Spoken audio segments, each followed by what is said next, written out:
નમસ્કાર વિદ્યાર્થી મિત્રો, કેમ છો? મજામાં? ધોરણ 12 સાયન્સ ભૌતિક વિજ્ઞાન પ્રકરણ નંબર 3 પ્રવાહ વિદ્યુત. વિદ્યાર્થી મિત્રો, સર્વે કુશળ મંગળ હશો અને સર્વે શારીરિક અને માનસિક રીતે સ્વસ્થ હશો તેવી અપેક્ષા. વિદ્યાર્થી મિત્રો, ચાલો આજે આપણે પ્રકરણ નંબર 3 12 સાયન્સ 12th ભૌતિક વિજ્ઞાન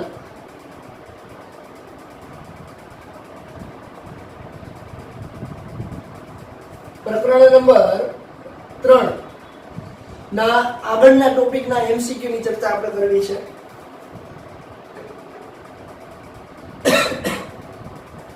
એમસીક્યુઝ આપણે જોવાના છીએ. લાસ્ટ લેક્ચર ની અંદર આપણે થોડા ઘણા એમસીક્યુ જોયા હતા. આજે આપણે પ્રકરણ નંબર 3 ના નેક્સ્ટ એમસીક્યુ ની ચર્ચાઓ આપણે કરવાના છીએ. કયા કયા ટોપિક વિશે આપણે ચર્ચા કરવી છે એની પણ આપણે ચર્ચા કરીએ.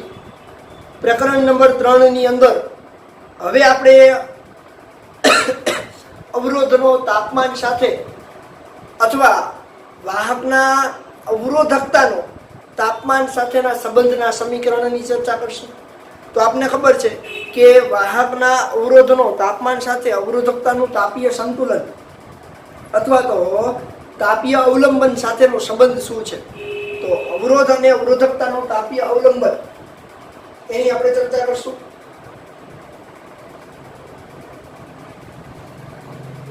અવરોધ અને અવરોધકતાનું તાપીય અવલંબન. તાપીય અવલંબન પહેલા વાત કરીએ અવરોધનો તાપમાન સાથેનો સંબંધ. તો અવરોધનો તાપમાન સાથેનો સંબંધ એનું સૂત્ર આપણે જાણીએ છીએ. r થીટા બરાબર r0 કૌંસની અંદર 1 plus alpha t minus t0 અથવા t થીટા માઇનસ t0 આના વડે આપણે દર્શાવીએ છીએ.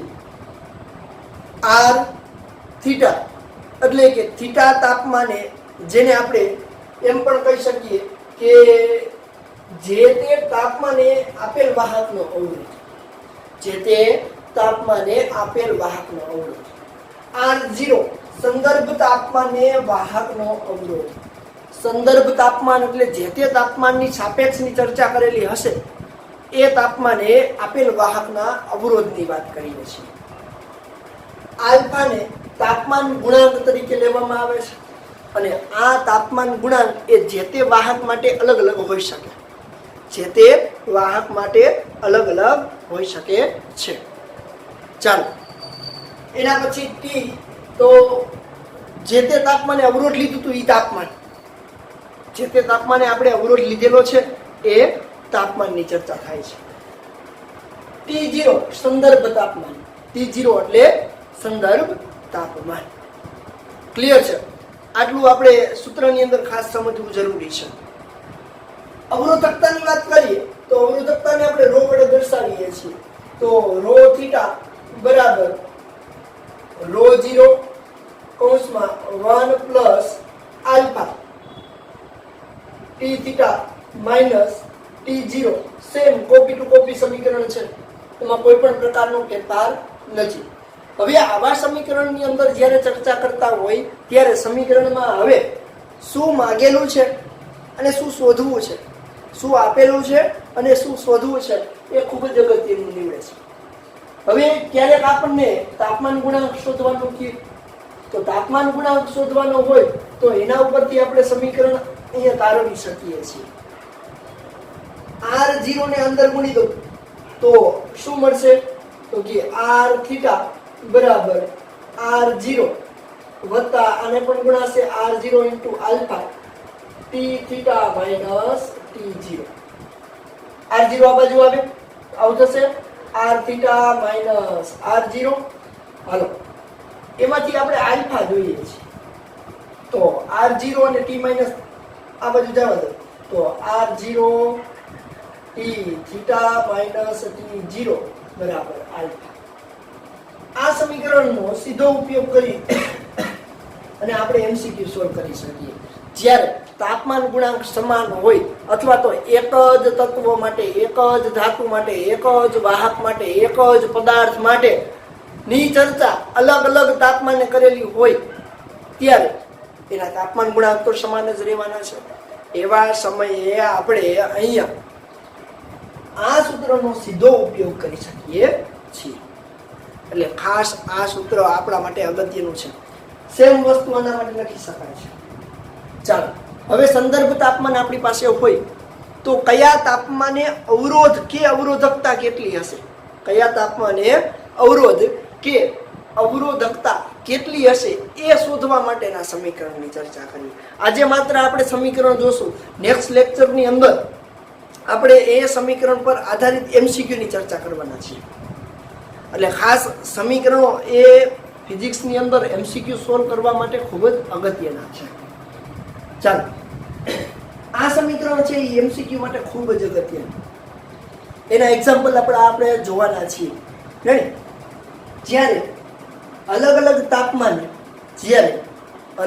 તાપમાને વાહકના અવરોધો આપેલા હોય કે પછી અવરોધકતા આપેલી હોય. ચાલો અવરોધકતા હોય તો હું આમ લખી શકીશ આલ્ફા બરાબર રો થીટા માઇનસ રો 0 છેદમાં રો 0 કૌંસમાં ટી થીટા માઇનસ t0. તો આ અવરોધકતા માટેનું સમીકરણ થઈ ગયું. એમાં કોઈ પણ પ્રકારનો ફેરફાર નથી. હવે આપને સંદર્ભ તાપમાન આપેલું હોય, સંદર્ભ તાપમાને અવરોધ આપેલો હોય, તાપમાન ગુણાંક આપેલું હોય. હવે જે તે તાપમાને અવરોધ આપ્યો હોય પણ એ તાપમાન શોધવાનું કહે, ત્યારે આપણી પાસે એનામાંથી સીધું તાપમાનનું સમીકરણ જોતું હોય તો જે તે તાપમાને અવરોધ માટેનું સમીકરણ ઉપરથી અહીંયા હું અવરોધકતાના સમીકરણ ઉપરથી નીચે તારવું છું તો સેમ વસ્તુ હું કરી શકું છું. ચાલો આ રો 0 ને અંદર ગુણી દઉં તો રો થીટા પછી આને આ બાજુ લઈ લઉં એટલે રો 0 બરાબર રો 0 આને પણ ગુણાય તો રો 0 ઇન્ટુ આલ્ફા. રો 0 એટલે સંદર્ભ તાપમાન અવરોધકતા into alpha T theta minus t0. ચાલો આ બંનેને હું નીચે જવા દઉં. શું થાય? રો થીટા માઇનસ રો 0 ના છેદમાં rho 0 into alpha T theta minus t0. હવે આ સમીકરણ ઉપરથી સરળતાથી આપણે જો સંદર્ભ તાપમાન શોધવાનું કીધું તો સંદર્ભ તાપમાન, અને જો તમને જે તે તાપમાને અવરોધકતા કે અવરોધ આપ્યું હોય તો એના ઉપરથી હવે આવું સમીકરણ સીધું લખી શકાય. ટી થીટા ને કરતા બનાવ આ બાજુ જાય એટલે પ્લસ થઈ જશે તો શું થશે જોવો જોઈએ બરાબર t0 પ્લસ માઇનસ આ બાજુ ગયા પ્લસ થઈ ગયા plus rho theta minus rho 0 ના છેદમાં રો 0 ઇન્ટુ આલ્ફા. આ સમીકરણ દ્વારા જે તે તાપમાને અવરોધકતા આપેલી હોય કે જે તે તાપમાને અવરોધ આપેલો હોય એવા સમયે તે તાપમાન શોધવા માટે આપેલ તાપમાન શોધવા માટે આ સમીકરણનો ઉપયોગ કરી અને સીધું આપણે તાપમાન શોધી શકીએ. તો આપણા માટે આ બંને સમીકરણો ખૂબ જ અગત્યના છે. એક તો આલ્ફા બરાબર r થીટા માઇનસ r0 છેદમાં r થીટા માઇનસ r0 છેદમાં r0 ગુણ્યા t થીટા માઇનસ t0. તાપમાન ગુણાંક વાળું સમીકરણ.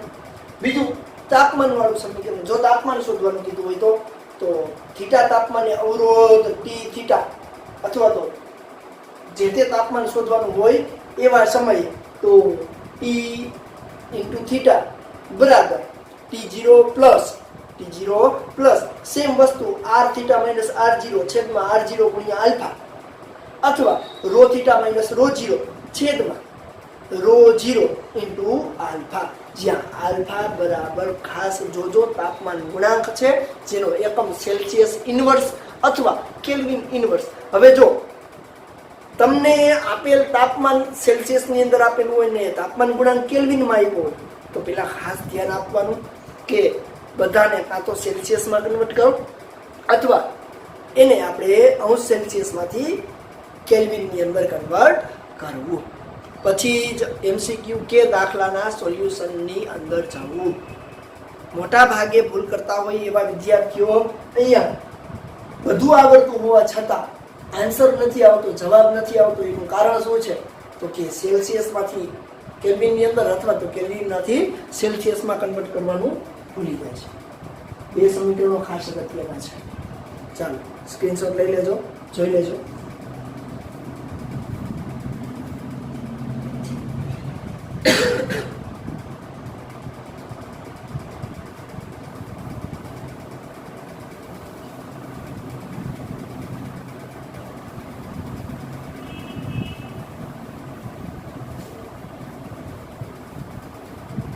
ચાલો એના પછી આપણે ચર્ચા કરીએ નેક્સ્ટ ટોપિક. હવે વાત કરવી છે વિદ્યુત કોષ, વિદ્યુત ચાલક બળ.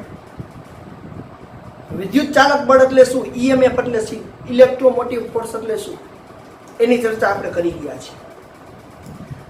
વિદ્યુત કોષનું અથવા તો બેટરીનું વિદ્યુત ચાલક બળ અને ટર્મિનલ વોલ્ટેજ. વિદ્યુત ચાલક બળ એટલે જે તે બેટરીનો વિદ્યુત સ્થિતિમાન, એના બે છેડા વચ્ચે ઉત્પન્ન થતું પોટેન્શિયલ ડિફરન્સ. ખરેખર નામ વિદ્યુત ચાલક બળ છે પણ બળ જેવું કંઈ હોતું નથી. એ માત્ર ને માત્ર એક બળની વિભાવના છે. વિદ્યુત કોષની અંદર ખરેખર બળ જેવું કંઈ હોતું નથી. હવે આપણે એવું વિચારીએ કે આર આંતરિક અવરોધ ધરાવતો હોય એવા વિદ્યુત કોષની ચર્ચા કરીએ. ધારો કે કોઈ એક વિદ્યુત કોષ છે જે આર જેટલો આંતરિક અવરોધ ધરાવે છે, સ્મોલ આર જેટલો આંતરિક અવરોધ ધરાવે છે અને એપ્સિલોન જેટલું ઈએમએફ ધરાવતો હોય એવું કોઈ વિદ્યુત ચાલક બળ ધરાવતો હોય, ઈએમએફ ધરાવતો હોય, ઇલેક્ટ્રોમોટિવ ફોર્સ ધરાવતો હોય એવી કોઈ બેટરીની ચર્ચા કરીએ, વિદ્યુત કોષની ચર્ચા કરીએ તો આર આંતરિક અવરોધ ધરાવતા હોય અને એપ્સિલોન ઈએમએફ ધરાવતું હોય એવા વિદ્યુત કોષનું ટર્મિનલ વોલ્ટેજ કેટલો હશે? તો ટર્મિનલ વોલ્ટેજ જો વિદ્યુત કોષનું ચાર્જિંગ થતું હશે, ટર્મિનલ વોલ્ટેજનો અર્થ અહીંયા એવો થાય છે કે આપેલ વિદ્યુત કોષ દ્વારા વપરાતું સ્થિતિમાન, જો વપરાતું સ્થિતિમાન અથવા તો એના દ્વારા ઉપયોગમાં લેવાતા સ્થિતિમાનની ચર્ચા કરીએ છીએ તો એ સ્થિતિમાન એ આપેલ વિદ્યુત કોષનું ટર્મિનલ વોલ્ટેજમાં કન્વર્ટ થાય છે. ધારો કે આપેલ વિદ્યુત કોષને અહીંયા બાહ્ય સ્થિતિમાન સાથે જોડ્યું છે, બાહ્ય સ્થિતિમાન V સાથે આપણે જોડેલ છે. V જેટલા વિદ્યુત સ્થિતિમાન સાથે જોડતા અહીંયા વિદ્યુત કોષનું ચાર્જિંગ થાય છે. વિદ્યુત કોષનું ચાર્જિંગ થતું હોવાથી વધુ સ્થિતિમાનથી ઓછા સ્થિતિમાન તરફ આપણે જઈએ છીએ, પ્રવાહ આ તરફ થશે એટલે ખરેખર એનો ડિસ્ચાર્જ થાય છે. તો આપેલ વિદ્યુત કોષ જ્યારે ડિસ્ચાર્જ પરિસ્થિતિમાં હોય, અહીંયા લખીએ વિદ્યુત કોષ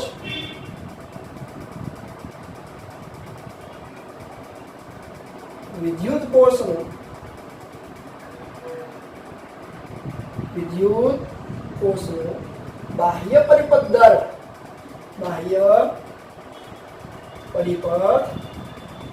દ્વારા ડિસ્ચાર્જ થતું હોય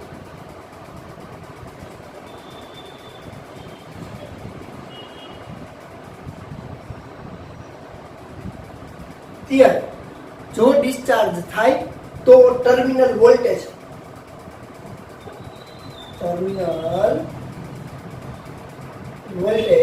V બરાબર એપ્સિલોન માઇનસ IR વડે દર્શાવાય છે. જો વિદ્યુત કોષ ડિસ્ચાર્જ થાય એવા સમયે ત્યારે V એપ્સિલોન માઇનસ IR વડે દર્શાવાય છે. જો વિદ્યુત કોષનું ચાર્જિંગ થતું હોય, જો વિદ્યુત કોષનું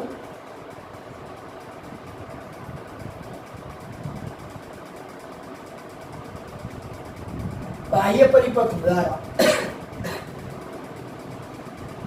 ચાર્જિંગ થતું હોય તો ટર્મિનલ વોલ્ટેજ V બરાબર એપ્સિલોન પ્લસ IR. એનો અર્થ એવો થયો કે એના આંતરિક અવરોધ દ્વારા વપરાતું સ્થિતિમાનમાં વધારો થાય છે. આંતરિક અવરોધ દ્વારા વપરાતા સ્થિતિમાનમાં વધારો થાય છે, જેને આપણે V એપ્સિલોન પ્લસ IR વડે દર્શાવીએ છીએ. હવે અહીંયા જો V એપ્સિલોન પ્લસ IR જે સ્થિતિમાને આપણે એને રાખ્યો છે એ સ્થિતિમાન માટે એનું ચાર્જિંગ થાય છે, એટલે કે એ વિદ્યુત કોષનો ખરેખર વપરાશ થવાની જગ્યાએ એના કરતા મોટા સ્થિતિમાને રાખતા એનું ચાર્જિંગ થાય છે, એવું કહી શકાય. ચાલો હવે આ જે લેડ સંગ્રાહક કોષ છે, પછી એના બે પ્રકાર આપણને ખબર છે. એક તો લેડ સંગ્રાહક કોષની અંદર એ બે કોષો વચ્ચેની સ્થિતિમાનની ચર્ચા આપણે કરીએ છીએ. એવા સમયે પરિપથની અંદર પસાર થતો પ્રવાહ, ધારો કે I જેટલો વિદ્યુત પ્રવાહ પસાર થાય છે પરિપથમાંથી I જેટલો વિદ્યુત પ્રવાહ પસાર થાય છે, તો સંગ્રાહક કોષમાં થતું ચાર્જિંગ પ્રવાહનું સમીકરણ શું બનશે? તો આપણને ખબર છે કે જ્યારે બાહ્ય વિદ્યુત કોષની અંદર બાહ્ય અવરોધ R ને શ્રેણીમાં જોડવામાં આવતો, ધારો કે R જેટલો અવરોધ શ્રેણીમાં જોડ્યો.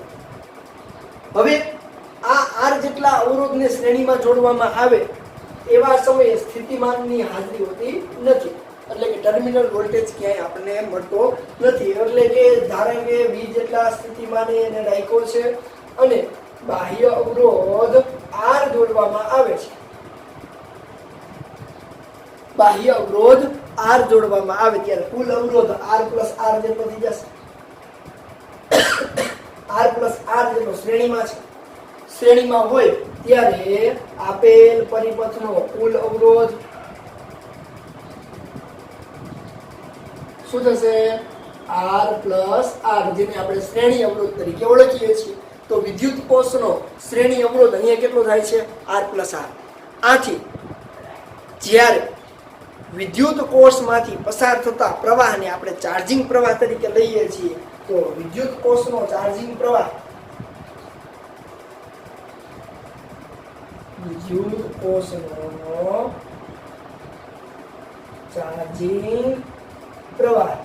પ્રવાહ I બરાબર, ચાલો V માઇનસ અને આ બધું જાવ V માઇનસ એપ્સિલોન ને કુલ અવરોધ R પ્લસ R ઓહમના નિયમ પ્રમાણે V ના છેદમાં R અનુસાર જ મળે છે.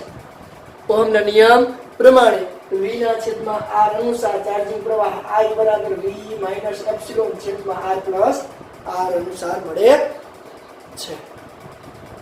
ચાલો તો પછી પરિપથમાંથી વહેતો મહત્તમ પ્રવાહ શોધવો હોય તો એવું વિચારીએ કે મહત્તમ પ્રવાહ શોધવા માટે આપેલ પરિપથમાંથી પસાર થતો પ્રવાહ મહત્તમ ક્યારે મળશે? જ્યારે એનો આંતરિક અવરોધ નિયર ઇક્વલ ટુ 0 હોય. આંતરિક અવરોધ નિયર ઇક્વલ ટુ 0 હોય ત્યારે એ પરિપથમાંથી વહેતો પ્રવાહ કેવો મળે છે? મહત્તમ મળે છે. અને એ મહત્તમ પ્રવાહ આપણે ત્યારે શોધી શકીએ છીએ. હવે R અવરોધમાં જોડવામાં આવે વિદ્યુત કોષની અંદર ત્યારે ખર્ચાતો પાવર અથવા તો વપરાતા પાવરની આપણે ચર્ચા કરવી હોય તો એની આપણે ચર્ચા કરીએ. ચાલો આટલું જોઈ લેજો ખાસ.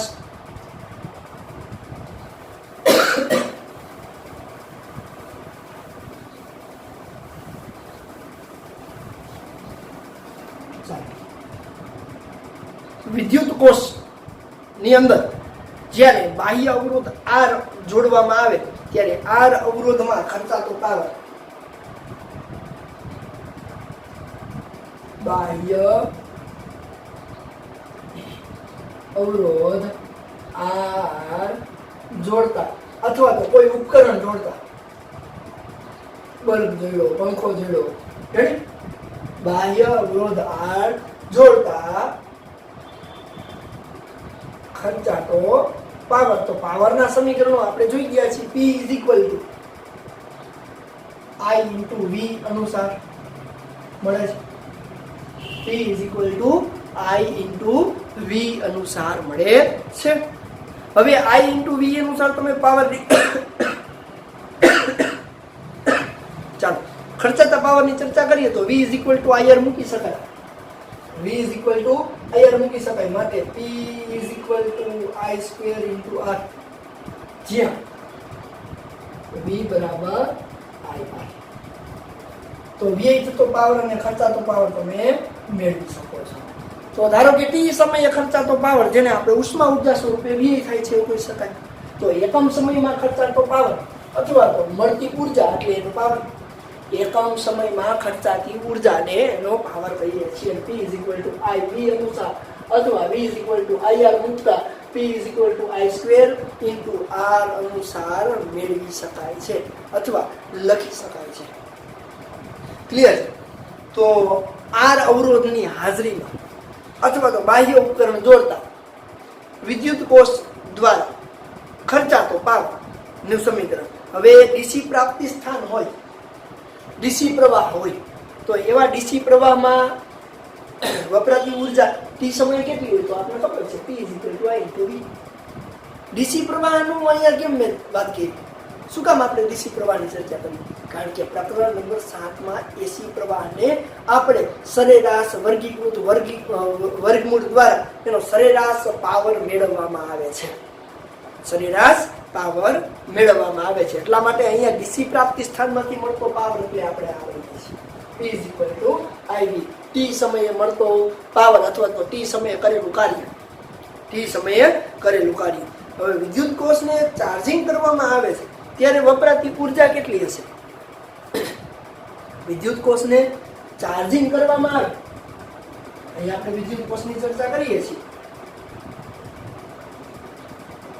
વિદ્યુત કોષને ચાર્જ કરવામાં આવે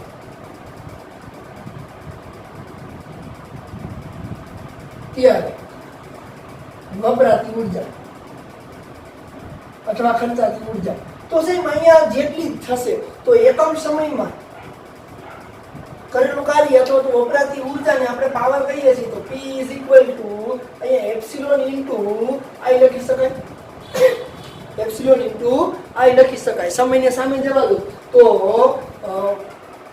ખર્ચાતી ઉર્જા અથવા વપરાતી ઉર્જા E બરાબર એપ્સિલોન I ઇન્ટુ T જેટલી થાય, જ્યાં E વપરાતી ઉર્જા છે.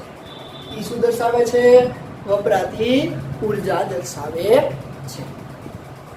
તો વિદ્યાર્થી મિત્રો, આ નેક્સ્ટ ટોપિકની અંદર અવરોધ R જોડવામાં આવે ત્યારે ખર્ચાતો પાવર, અવરોધ R જોડેલો હોય ત્યારે વિદ્યુત કોષને ચાર્જ કરવા માટે વપરાતી ઉર્જાના સમીકરણોની ચર્ચા આપણે કરેલી છે. ખાસ જોઈ લેજો વિદ્યુત કોષમાં વપરાતો પાવર, ઉર્જા ના સમીકરણ. ચાલો સ્ક્રીનશોટ લઈ લેજો.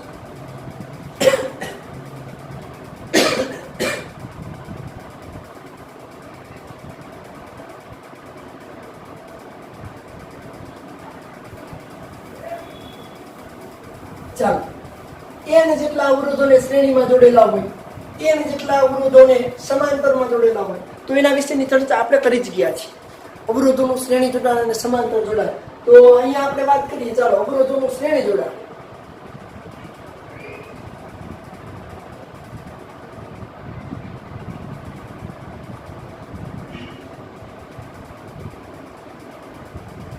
ચાલો n જેટલા અવરોધો શ્રેણીમાં જોડેલા છે. ધારો કે અપ ટુ n જેટલા અવરોધો છે, v જેટલા સ્થિતિમાન સાથે શ્રેણીમાં જોડ્યા છે. તો જો દરેકના બે છેડા વચ્ચે સ્થિતિમાન અલગ અલગ હશે. ધારો કે અહીંયા R1 જેટલો અવરોધ છે, R2 જેટલો અપ ટુ Rn જેટલો અવરોધ છે.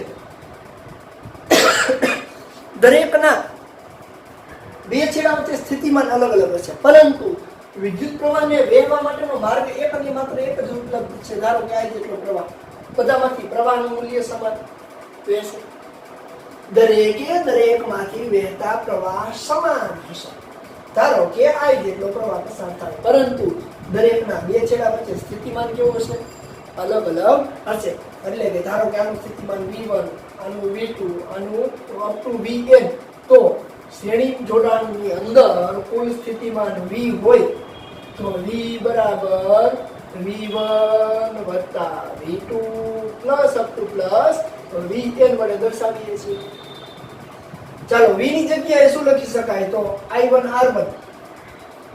તો પ્રવાહ તો બધાના સરખા છે તો ir1 લખાય ઓહમના નિયમ પ્રમાણે. તો અહીંયા લખી શકાય ir1 વત્તા ir2 plus up to plus irn. i common નીકળે નીચે જવા દો તો v ના છેદમાં i બરાબર r1 plus r2 plus up to plus rn. આપણને ખબર જ હતી કે કુલ અવરોધ દરેકના શ્રેણી જોડાણની અંદર દરેકના અવરોધના કુલ સરવાળા જેટલો થાય. જો n જેટલા અવરોધો હોય તો n ગુણ્યા r બધાના મૂલ્યો સમાન હોય તો બધાના મૂલ્ય સમાન હોય તો કુલ અવરોધ r ડેશ બરાબર n ગુણ્યા r જેટલો n ગણો અવરોધ હોય.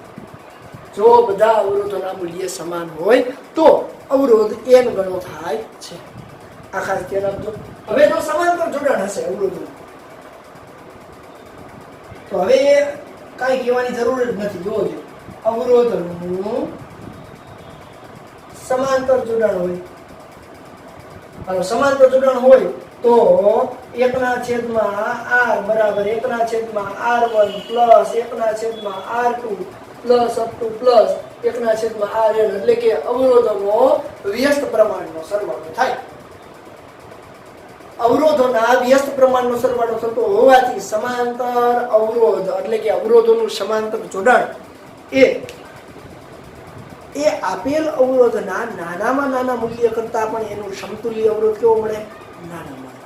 જ્યારે શ્રેણી જોડાણમાં અવરોધોના મોટામાં મોટા મૂલ્ય કરતા પણ અવરોધ મોટો મળે છે. સમાંતર જોડાણની અંદર અવરોધની દરેક બે શાખા વચ્ચે સ્થિતિમાન સમાન હોય. જ્યારે શ્રેણી જોડાણમાં દરેક અવરોધના બે શાખા વચ્ચે અથવા તો બે બિંદુઓ વચ્ચે સ્થિતિમાન અવરોધના મૂલ્ય પર આધાર રાખે છે. શ્રેણી જોડાણમાં દરેકમાંથી પસાર થતો પ્રવાહનું મૂલ્ય સમાન, જ્યારે સમાંતરમાં દરેક શાખામાંથી વહેતા પ્રવાહનું મૂલ્ય અલગ અલગ હોઈ શકે છે, જે કિર્ચોફના નિયમ દ્વારા આપણે શોધી શકીએ છીએ. ક્લિયર છે? ખાસ જોજો. આજના ટોપિકની અંદર જેટલા પણ આપણે ટોપિક જોયા છે એના જેટલા સૂત્ર જોયા છે એ ખૂબ જ અગત્યના છે. નેક્સ્ટ લેક્ચરની અંદર આપણે આ સૂત્ર પર આધારિત MCQ ની ચર્ચા કરવાના છીએ. ચાલો.